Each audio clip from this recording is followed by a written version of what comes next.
Hello po, magandang hapon po sa inyong lahat. Ngayong hapong ito ay may ipapakita pong recipe sa inyo si Mama Yeps. Hello po Mama Yeps, ano po ang yung ipapakitang recipe sa kanila ngayong hapon? Hello po sa inyong lahat. Ngayong araw na to ay meron na naman po akong panibagong recipe na isi-share po sa inyo na kung tatawagin po natin ay balbaklay. Balbaklay po yung tawag ko dito kasi meron po tayong mga sangkap na ginagamit sa paklay at saka sa balbakwa. So ito pong ating mga laman loob ng baka ay meron po tayo ditong libro ng baka, tapos ito ay atay ng baka at saka puso ng baka. Yan, bago ko po ito hiniwa ay pinapakuluan ko po muna siya kanina at sinamahan ko ng luya at saka bay leaves para matanggal po yung kanyang malansang amoy. Ganon din po sa ating balat ng baka, pinapakuluan ko din po yan kanina bago ko siya hiniwa. Sunod po na sangkap natin ay luya, bawang, sibuyas, carrots. Ito ay basil leaves or kung meron po kayong tanglad, pwede rin po. Bay leaves, beef cubes, pampakulay natin, atsuete powder, red and green bell peppers, spring onions. Ito ay sayote na hiniwa ko lang din po pareho ng pagkahiwa sa ating laman loob ng baka. Para po sa ating pampalasa, gagamit po tayo ng crack na peppercorn or ground black pepper, asin, liquid seasoning, soy sauce, suka, at saka yung ating panggisa na cooking oil. At maglalagay din po ako ng kunting tubig para sa pagpapalambot nitong ating balat ng baka. Ngayon po, ang una po nating gagawin ay magpapainit po tayo ng mantika dito sa ating kawali para maigisa po natin yung ating mga sangkap. Ngayon pong mainit na po yung ating mantika ay pwede na po nating igisa itong ating bawang.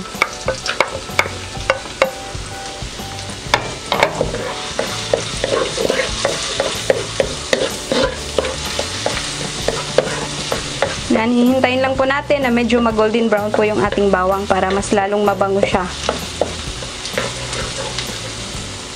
Ngayon po ay pwede na nating ilagay itong ating luya. Yan, dinamihan ko po ng luya dahil laman loob po itong gagawin na, or lulutuin natin. Kasi ito ay nakakatanggal po ng lansa sa laman loob. At saka masarap din po to pagka maraming luya.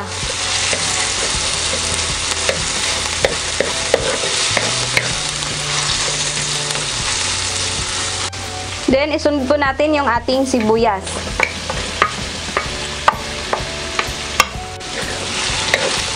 Ayan, lulutuin lang din po natin ang ating sibuyas. Ayan, sinadya ko po talaga yung dadamihan yung ating bawang, luya at saka sibuyas. Kasi, mas lalong sasarap po yung ating balbaklay pagka marami pong pampalasa o yung mga sahog na ilalagay natin. Kasi natatanggal po yung kanyang medyo malansang amoy. At saka, maganda din po yan sa katawan natin.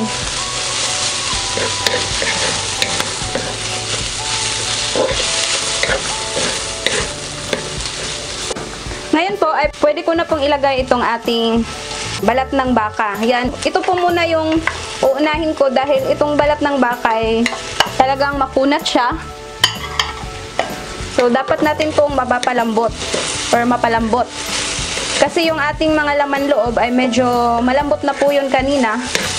Ito kasi matagal siyang lumambot.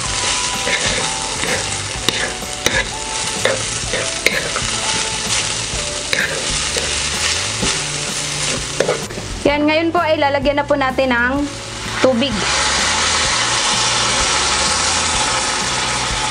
Yan, tamang-tamang dami lang na makover siya. Or hanggang sa lumambot po ito.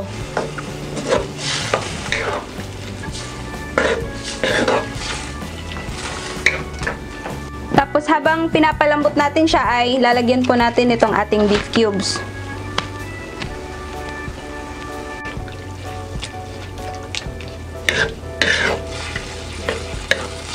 Pero hindi naman to gaanong matagal kasi hiniwa natin siya ng maliliit.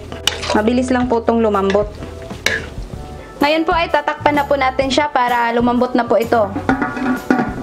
Yan, babalikan po natin after na lumambot ito. Ngayon po after 15 minutes ay babalikan na po natin yung ating pinalambot na balat ng baka. Ayan po, malambot na po yung ating balat ng baka. So ngayon ay pwede na po nating ilagay itong ating atay at saka itong ating puso ng baka. Itong beef tripe po or yung libro ng baka ay ihuhuli ko po siya kasi malambot na po yung ating beef tripe para hindi po siya masobrahan sa lambot. Yan, haluin muna natin.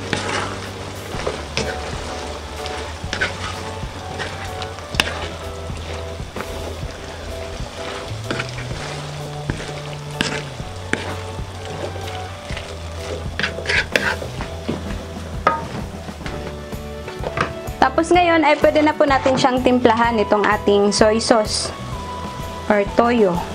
Yan, mga ganyan karami. Tansyahin nyo lang po. Tapos lalagyan po natin itong ating ground black pepper.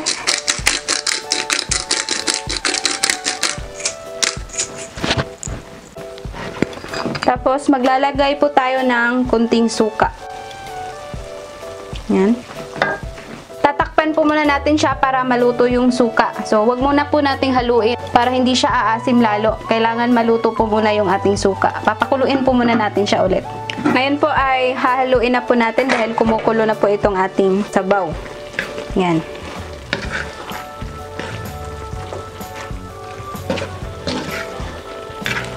Ngayon ay pwede na po nating ilagay itong ating beef tripe.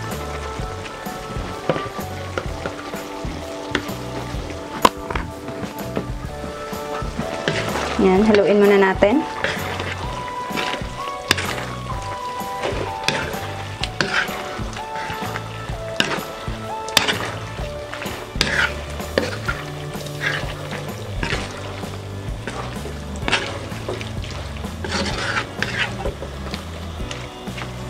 Tapos ngayon, lalagyan na po natin siya nitong ating atsuete powder para pampakulay po dito sa ating balbaklay.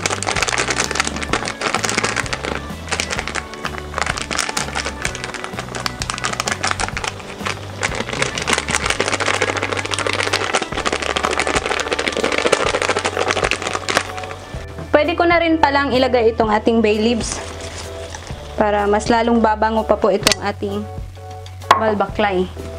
Yan, haluin muna natin. Parang kulang pa siya sa kulay. Dagdagan ko ng konti.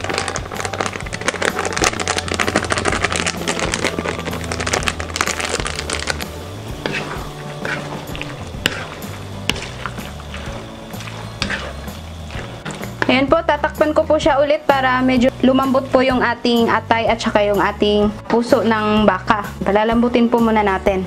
Ayan, ngayon po ay pwede na po nating ilagay yung ating carrots at saka yung ating sayote.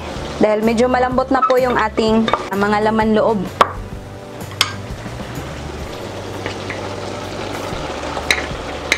Kung gusto nyo po ng medyo masabaw-sabaw siya, pwede kayong magdagdag ng konting tubig.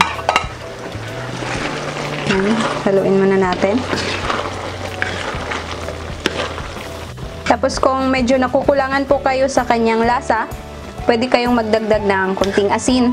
Yan, i-adjust nyo lang po yung lasa.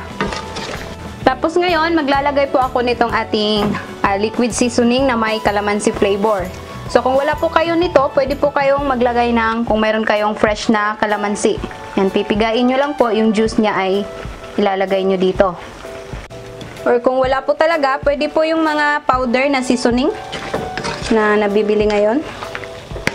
Yan, depende na po yan sa panlasa nyo.